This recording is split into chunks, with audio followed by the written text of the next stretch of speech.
సహోదరుల ఐక్యత కలిగి నివసించుట మేము మనోహరమన్నాం. ఈ ఆరాధన పరిచర్య అంతా కూడా మేలుకరంగా మనోహరకరంగా చేయమని ప్రార్థన చేస్తున్నాం. ఏదైనా ఇద్దరు ముగ్గురు నామం నడిపి కూడింటారు, మరి మనుషులు ఉంటారన్న ప్రభావ మీరే మా మనుషుల నుండి మాకు సహాయం చేయండి. నీ మాటలు నా నోటిలో ఉంచి నీ చేతి నిండా నన్ను కప్పండి, నా నోటికి తోడేయండి, పలకోసం మీరు బోధించండి. ఈ సమయంలో ప్రభావ నీ వాక్య ప్రత్యక్షతలో వచ్చి మమ్మల్ని దర్శించండి. మీ ఆత్మతో ప్రభావ మమ్మల్ని నడిపించండి. ఇచ్చిన ఈ సమయం బట్టి కృతజ్ఞించండి. ప్రభావ బలహీనమైన నన్ను బలపరచండి. అన్ని విషయంలో సహాయం చేయమని ప్రార్థన చేస్తాను. మీ రక్తంతో కడిగి పవిత్రపరచండి. వచ్చిన ప్రతి ఒక్కరికి నన్ను కూడా మీకు పాస్తగా అప్పగించండి. ఇప్పటి వరకు కూడా సహాయం చేసే ప్రభావ కృతజ్ఞించండి. యేసు ప్రభావ శ్రేష్టమైన నామములో ప్రార్థించి పెట్టుకుంటున్నాము తండ్రి. ఆమేన్.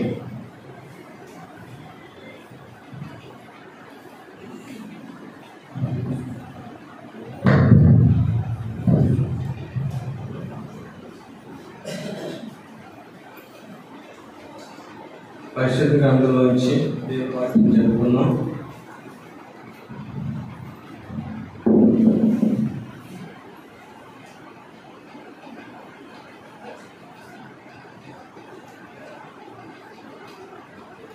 యోహాను సువార్త దయచేసి ఒక సెల్ ఫోన్లు ఎవరుంటే స్విచ్ ఆఫ్ చేయండి. సెల్ ఫోన్ రింగ్ అయినప్పుడు బయటకు వెళ్ళొద్దు. ఒకవేళ సెల్ ఫోన్ అంత ప్రాముఖ్యం అయితే అది దేవునికి విరోధమైన క్రమంలో ఏం చేయదు. అది సెల్ ఫోన్ స్విచ్ ఆఫ్ చేయండి. యోహాను సువార్త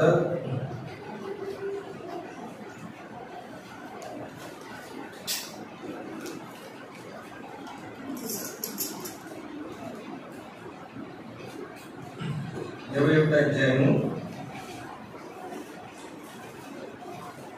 17వ వచనం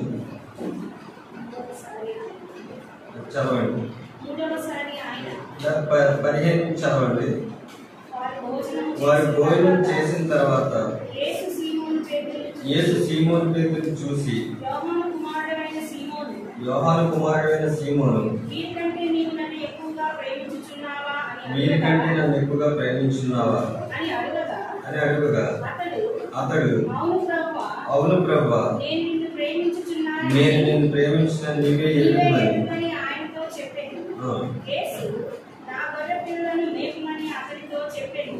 మరలా ఆయన, యోహాను కుమారుడైన సీమోను, నన్ను ప్రేమించుచున్నావా అని రెండవసారి అతనిని అడుగగా అతడు, అవును ప్రభువా, నేను నిన్ను ప్రేమించుచున్నానని నీవే ఎరుగుదువని ఆయనతో చెప్పాను. ఆయన, నా గొర్రెలను కాయమని చెప్పాడు. మూడవసారి ఆయన, యోహాను కుమారుడైన సీమోను, నన్ను ప్రేమించుచున్నావా అని అతనిని అడిగాడు.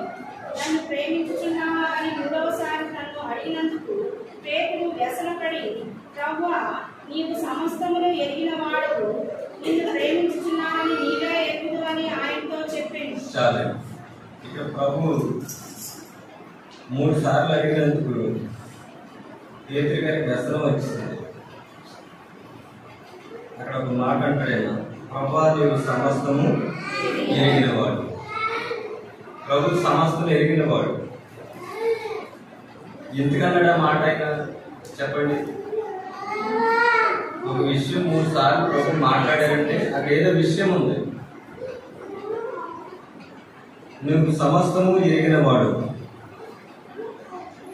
ప్రభు ఈ సమస్తం అంటే ఏమి ఎరుగుతాడండి?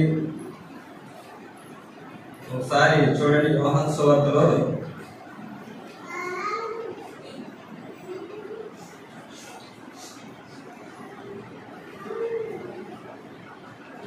యోహాను సువార్త 13వ అధ్యాయము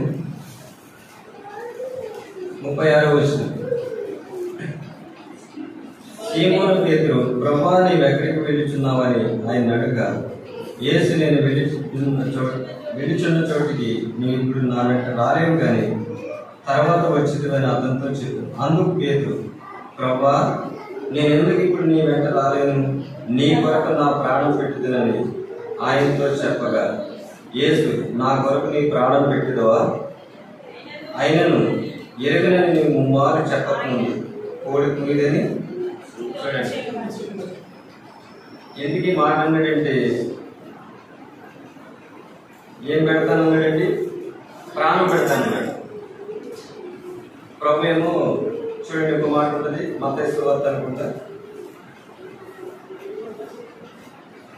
మత్తయి సువార్త 17వ అధ్యాయం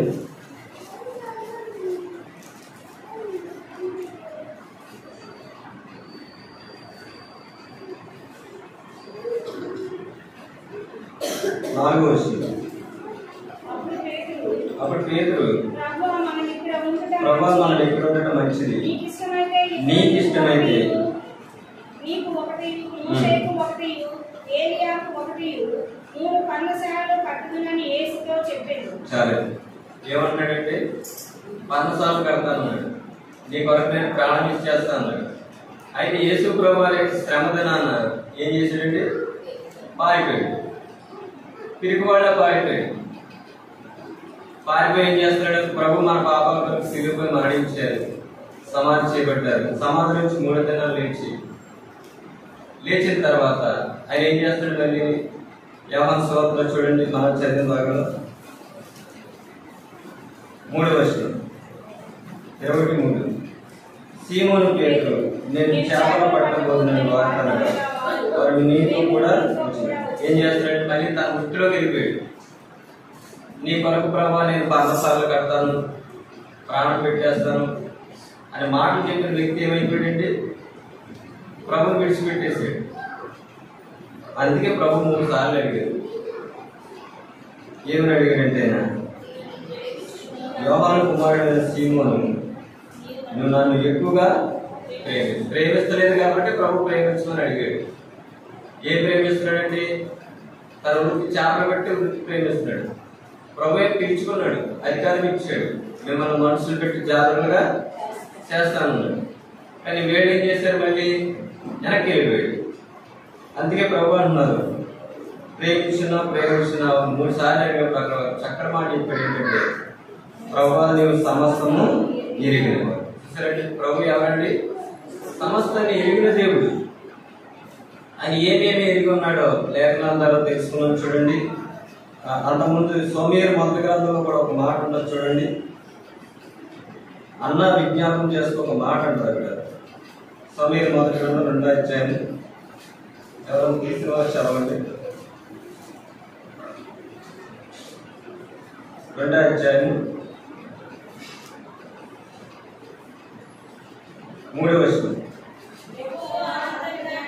యెహోవా అనంత జ్ఞాని దేవుడు, ఆయనే క్రియలను పరీక్షించేవాడు. ఇకను అంత గర్వంగా మాట్లాడుతుంది, గర్వం మాటలు మీ నోట నుండి రాయలేదు. తన విజ్ఞాపనలో ప్రభు గురించి ఏం చెప్తుందంటే, యెహోవా అనంత జ్ఞాని అంటాడు. ఎవరంటే ప్రభు అనంత జ్ఞాని.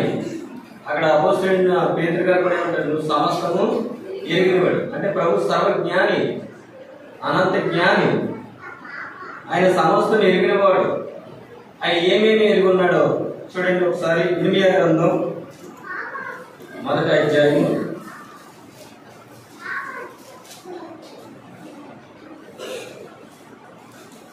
1వ అధ్యాయం చదవండి.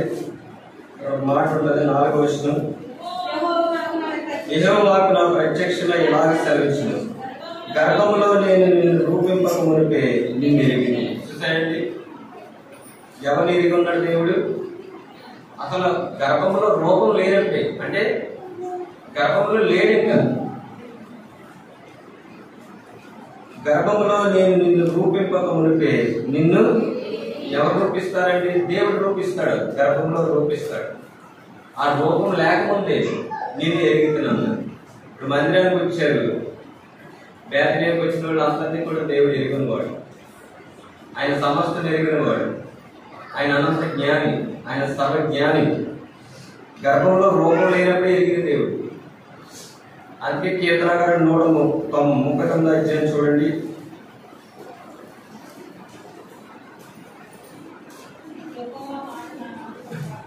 ఆ 139వ కీర్తన 1వ వచనం కానీ చదవండి. యెహోవా నీవు నన్ను పరిశోధించి తెలుసుకొని ఉన్నావు, నేను కూర్చుండుట నేను లేచుట నీకు తెలియదు. నాకు తలంపు పుట్టక మునిపే నీవు నా మనసు గ్రహించుచున్నావు.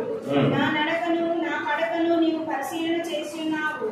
నా చర్యలన్నిటినీ నీవు బాగుగా తెలుసుకొని ఉన్నావు.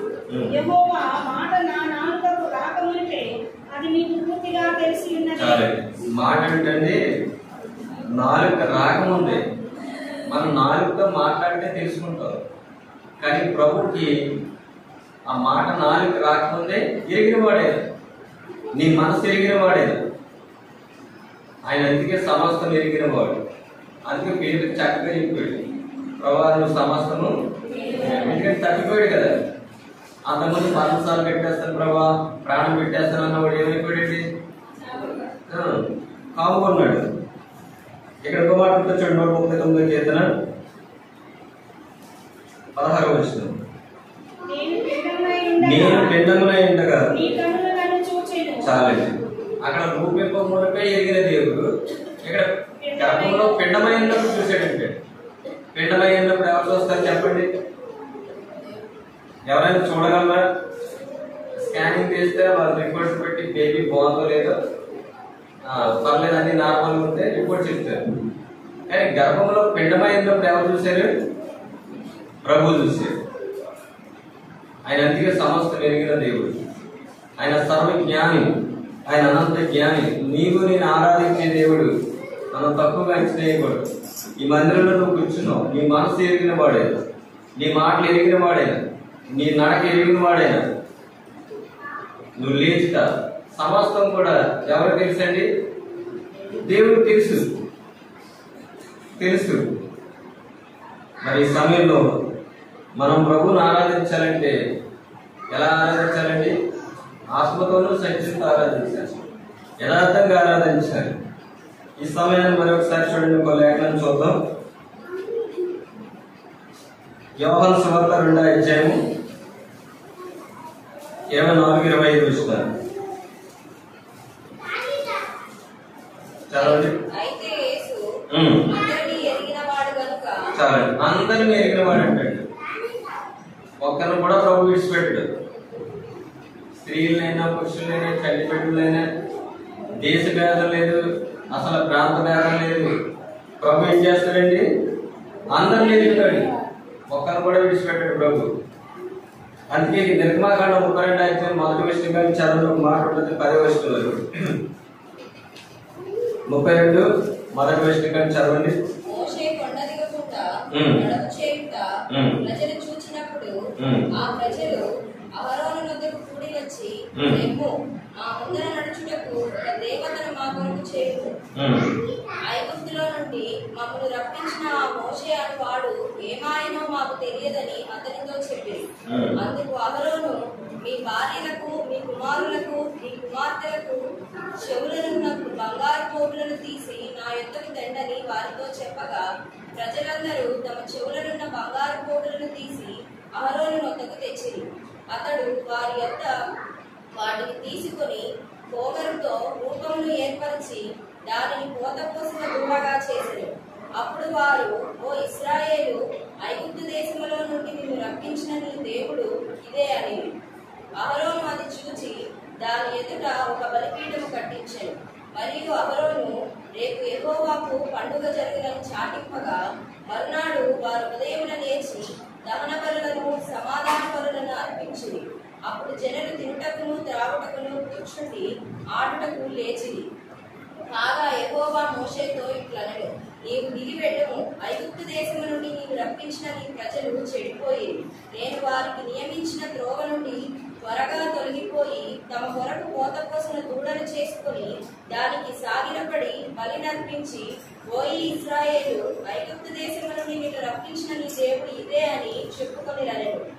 మరియు యెహోవా ఇట్లనెను, నేను ఈ ప్రజలను చూచి ఉన్నాను, ఇదిగో వారు లోబడనొల్లని ప్రజలు. ప్రభు ఏం చెప్తున్నాడండి? మోషేమో దేవుని దగ్గర ఉన్నాడు, కిందకి ప్రజలు ఏం చేస్తున్నారండి? ఆ మోషే వెళ్ళిపోయాడో మాకు తెలియదు, మాకు ఒక బంగారు దూడ ఏం చేయమన్నాడండి? చూడండి, అక్కడ మాట ఉంటుంది, 4వ వచనం. అతడి వారి యొద్ద వాటిని తీసుకుని పోగలతో రూపం ఏర్పరిచి దాన్ని పోత పూసిన దూడగా చేసేది. అప్పుడు అంటున్నారు వీళ్ళు, నీ దేవుడు ఇదే. ఇది ఎరిగిన వారు ఎవరైనా మోషేకి తెలియదు. ఈ ప్రజలు ఏమైపోయారు అక్కడ అక్కడ 3 మాటలు ఉంటాయి చూడండి. చెడిపోయారంట. ఏం చేశారంటే వాళ్ళు చెడిపోయారు. రెండోదిగా లోబడినాలని ప్రజలు. మూడోదిగా అక్కడ ఏం చేశారంటే దూడని ఏం చేస్తున్నారండి, దూడ వాళ్ళందరూ వాళ్ళే చేసుకున్నారు. దూడని వాళ్ళు అక్కడ ఏం చేస్తున్నారంటే తినడానికి తాగడానికి కూర్చుని ఆటలాడుతున్నారట. మరి సమాధాన బలులు ఇంకేం బలులు అర్పించారండి, దహన బలులు అర్పించారండి, మొక్కుతున్నారు. అందుకే ప్రభు అన్నారు వాళ్ళు ఏమైపోయారు, చెడిపోయారు. అందుకే ప్రభు సమస్తము ఎరిగినవాడు, ఆయనకి మరుగైంది ఏమీ లేదు, ఆయన చూచుచున్న దేవుడు. మరి ఈ సమయంలో ఆయన ఏమి ఎరిగి ఉన్నాడో చూడండి. ఒక మాట ఉంటుంది, ఆ పక్కనే ఉంటుంది, యోహాను సువార్త 5వ అధ్యాయం 5-6 వచనం. అక్కడ 38 ఏళ్ల నుండి వ్యాధి గల ఒక మనుషుడుండెను. యేసు వాడు పడి ఉండుట చూచి వాడప్పటికి బహుకాలము నుండి ఆ స్థితిలో ఉన్నాడని ఎరిగి. చాలండి. ఏమని ఎరిగాడండి? ఆ వ్యక్తికి స్వస్థత అవసరం. ఏం అవసరం అండి? ఆ వ్యక్తి చదివాక మళ్ళీ 5వ అధ్యాయం 5-6 వచనాలు. అక్కడ 38 ఏళ్ల నుండి, ఎన్ని సంవత్సరాల నుంచి అండి? 38 ఏళ్ల నుంచి పడున్నాడు అక్కడ. ఆ వ్యక్తికి ఏం కావాలంటే స్వస్థత కావాలని ఎరిగి ఉన్నాడు. ఆయన సమస్తం ఎరిగిన వాడు. ఒకవేళ నీకు అనారోగ్యం వచ్చినా, ఏ వచ్చినా, బాధ వచ్చినా ప్రభు ఏం చేస్తాడంటే ఆయన ఎరిగిన దేవుడు, ఆయన స్వస్థపరిచే దేవుడు. ఆనాడు ఇజ్రాయేల్ చెడిపోయారు, అక్కడ లోబడలేదంట, దూడ మొక్కుకుంటున్నారు. వెంటనే ప్రభు అన్నారు నీ బ్రదర్ చెడిపోయారు, కిందకి వెళ్ళిపోమన్నాడు. ఆయన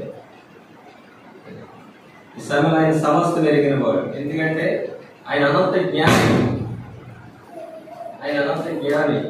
ఆయన ఇంకేం ఎరిగి ఉన్నవాడు చూడండి. మత్తయి సువార్త 15వ అధ్యాయం 9వ వచనం.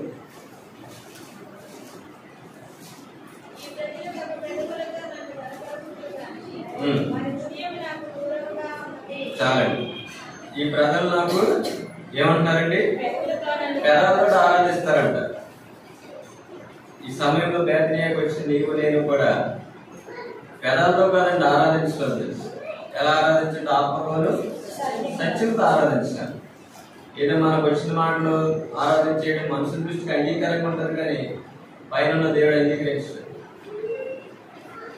ప్రభు. ఎందుకంటే ఆయన ఎరిగిన వాడే. నీ ఆరాధన ఎరుగు, నీ జీవితం ఎరుగు, నీ బ్రతికెరుగు, నా మాట ఎరుగు, అన్నీ ఎరిగిన వాడే. ఆయన మరుగైంది ఏమని చెప్పండి?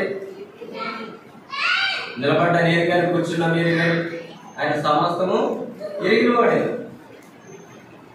అంటే ఈ పెదలే ఎలా ఆరాధిస్తున్నారు పిల్లవాళ్ళు? పెదవులతో. పెదవుగా చదవక వచ్చిన కాడి నుంచి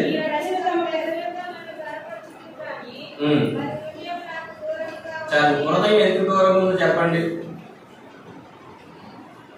చెప్పండి. పెదాలేమో ప్రభుకి ఇష్టంగా ఉన్నాయి, హృదయం మాత్రం హృదయం ఇవ్వాల, హృదయం దూరంగా ఉందంటే. కానీ యేసు ప్రభు వారు ఏమంటారంటే మనుషులు ఏదైతే లక్ష్య పెడతారో దేవుడు దాన్ని లక్ష్య పెట్టాడంట. ఆయన ఏది లక్ష్య పెడతాడంటే హృదయాన్ని లక్ష్య పెడతాడు. కానీ హృదయం ప్రభుకి ఇస్తలేదు, పెదాలతో ఆరాధిస్తున్నారు. మరి అటువంటి ఆరాధన దేవునికి యథార్థమైందా? ఎందుకు హృదయం దూరంగా ఉందంటే మార్కు సువార్త చూడండి 7వ అధ్యాయం 21వ వచనం. లోపలి నుండి అనగా మనుషుల హృదయంలో నుండి దురాలోచనలను, జారత్వములను, దొంగతనములను, నరహత్యలను, వ్యభిచారములను, లోభములను, చెడుతనములను, కృత్రిమమును, కామ వికారమును, మత్సరమును, దేవదూషణయు, అహంభావమును, అవివేకమును వచ్చును. ఈ చెడ్డవన్నీ లోపల నుండి బయలు వెళ్ళి మనిషిని అపవిత్రపరచునని ఆయన చెప్పెను. చాలండి. హృదయాలు ఏమున్నాయండి చెప్పాలి. 23వ వచనం, 22వ వచనం, 23లో ఉంటుంది. ఈ చెడ్డ ఉన్నాయంటే హృదయంలో ఏముంది? హృదయంలో చెడ్డ ఉంది, హృదయంలో చెడ్డ ఉంది. పెదాలు మాత్రం ఎలా ఉందండి? గర్భపరుస్తున్నారు, ఆరాధిస్తున్నారు. ప్రభు ఏమంటున్నారు? చెప్పేస్తాడు ఆయన. ఎందుకంటే ఆయన సమస్తం ఎరిగిన వాడు, ఆయన అనంత జ్ఞాని. అందుకే దినవృత్తాంతం 2వ గ్రంథం చూడండి, 6వ అధ్యాయము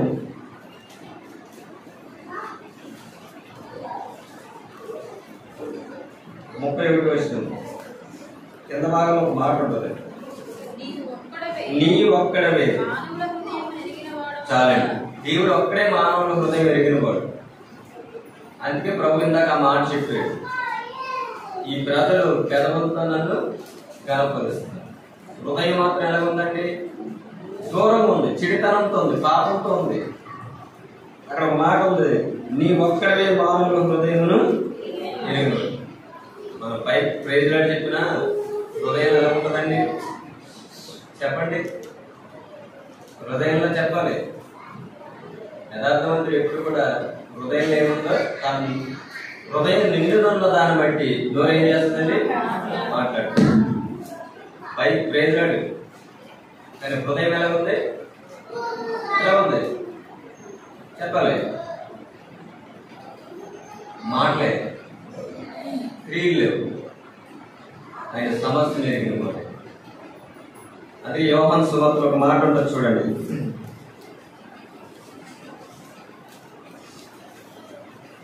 18వ అధ్యాయం 4వ వచనం.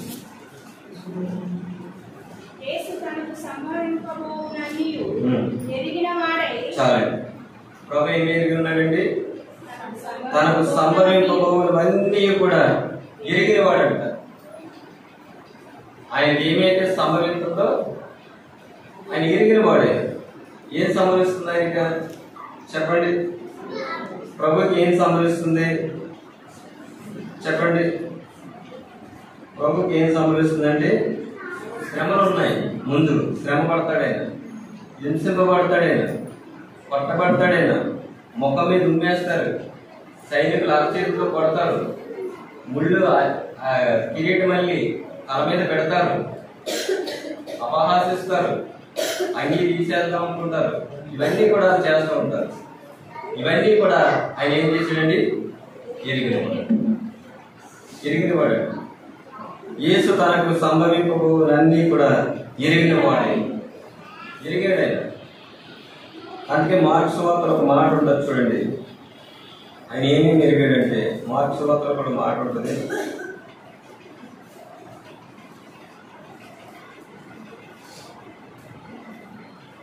15వ అధ్యాయము 4వ వచనం.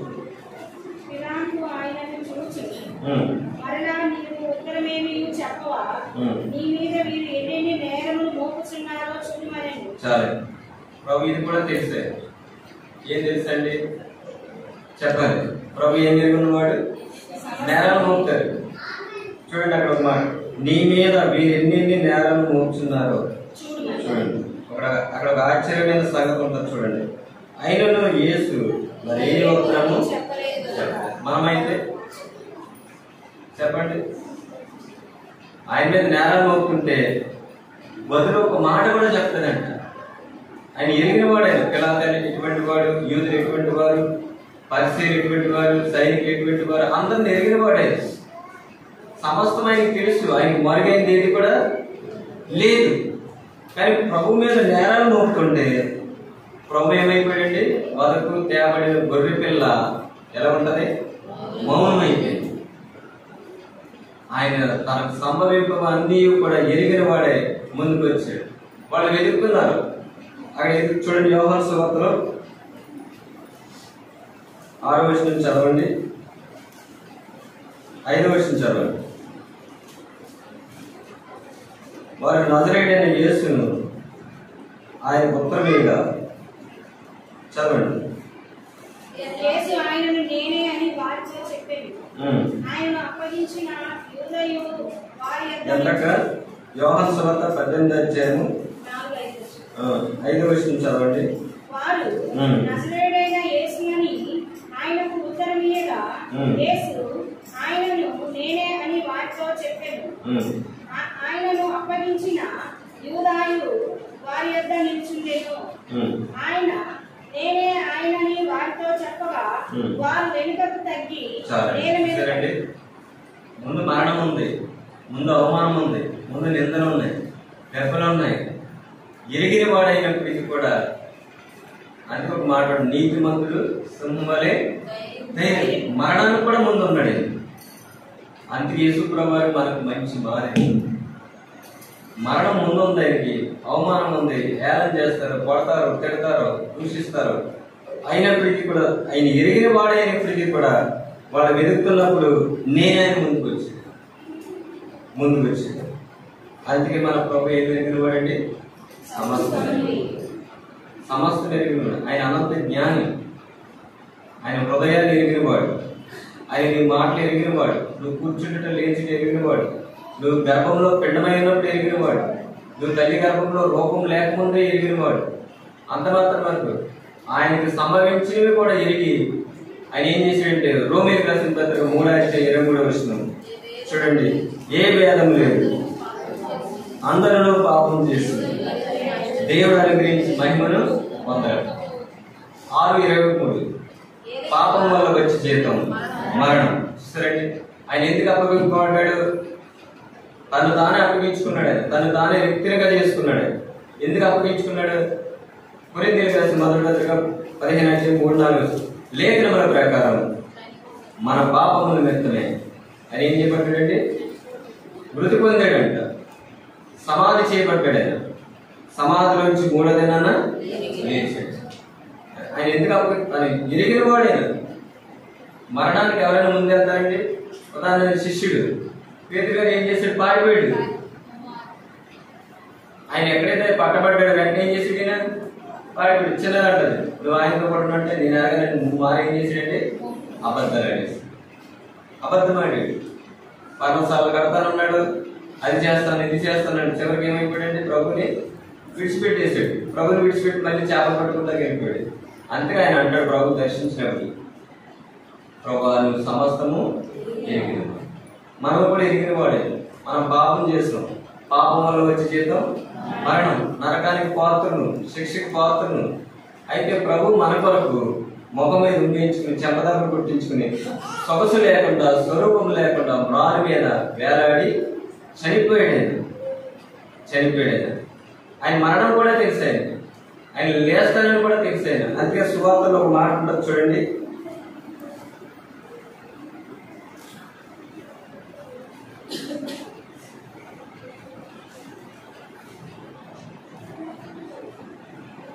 మార్కు సువార్త 10:33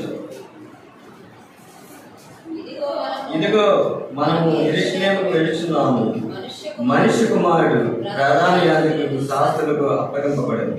వారు ఆయనకు మరణ శిక్ష విధించి ఆయన అన్యజనులకు అప్పగించారు. వారు ఆయనను అపహాసించి ఆయన మీద ఉమ్ము వేసి కొరడాలతో ఆయన కొట్టి చంపారు. 3 దినములైన తర్వాత ఆయన తిరిగి ఆయన పునరుద్ధానం కూడా ఎరిగిపోయాడు.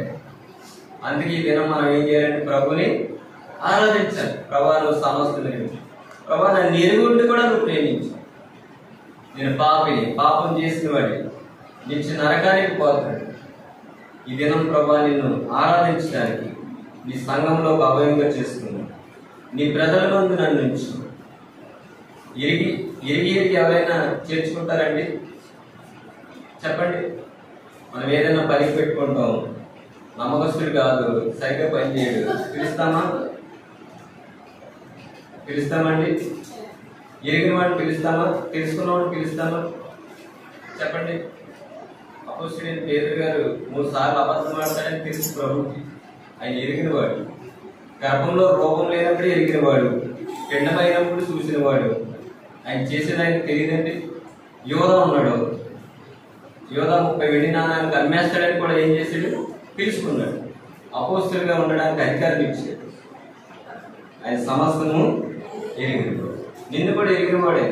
నువ్వు ఏ స్థితిలో ఉన్నావో, నువ్వు ఎక్కడి నుంచి వచ్చావో ఆయనకు తెలుసు. మనుషులు తెలియదు కానీ ఎవరు తెలుసండి? నీ ఒక్కడవే మానవుల హృదయంలో ఎరిగినావు. మన హృదయం ఏముందంటే చెడుతనం ఉంది, పాపం ఉంది. అందుకే కీర్తనకారుడు ఒక మాట అంటాడు చూడండి, చెడుతనం అంటే ఏంటంటే, కీర్తన గ్రంథం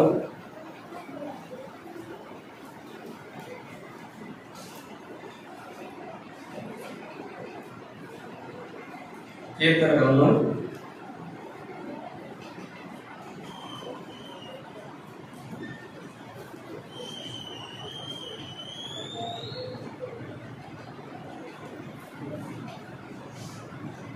41వ అధ్యాయం 6వ వచనం. ఒకడు నన్ను చూడవచ్చిన యెడల వాడు అబద్ధమాడును, వారి హృదయము ఏం చేస్తుంది? హృదయం ఏం పోగు చేసుకుంటుంది? పాపాన్ని పోగు చేసుకుంటుంది. అందుకే దినవృత్తాంతాల 6వ అధ్యాయంలో ఒక మాట ఉండదు, నీ ఒక్కడి మానవుల హృదయమును ఎరిగిన వాడు. హృదయంలో పాపం ఉంది, చెడుతనం ఉంది. ఈ చెడుతనం నీలో ఉంటే ప్రభువుని ఎలాగ ఆత్మతో సత్యంతో ఆరాధిస్తావు? చెప్పండి, యథార్థంగా ఎలా ఆరాధిస్తావు? అంటే యేసుప్రభు వారు ఆ సమరయ స్త్రీతో చెప్పారు, తండ్రిని ఎలా ఆరాధించాలంటే ఆత్మతోను సత్యంతో. మరి ప్రభుని ఆరాధిద్దాం. ఆయన నీ ఆరాధన కూడా ఎరిగినవాడు. అర్థం ఏంటండి? నీ ఆరాధన కూడా ఎరిగినవాడు. అది యథార్థం ఉందా లేదా, ఆత్మతో సత్యం ఉందా, ఇవన్నీ కూడా ప్రభువు తెలుసు. మరి ప్రభుని యథార్థంగా ఆరాధిద్దాం. దయచేసి ఒక మనవి, ఆరాధించే టైంలో మనం క్రమశిక్షణ కలిగి ఉండాలి. చాలా మంది కళ్ళు చూస్తున్నారు, బయటికి వెళ్తున్నారు, అది క్రమం కాదు. సార్ ఆలోచించండి, మీకు అవసరమైతే బాత్రూమ్కి వెళ్ళవలసి వస్తే వెళ్ళండి, అందుకని వేరే విషయాల మీద వెళ్ళొద్దు. మనం ప్రభుని ఆరాధిద్దాం.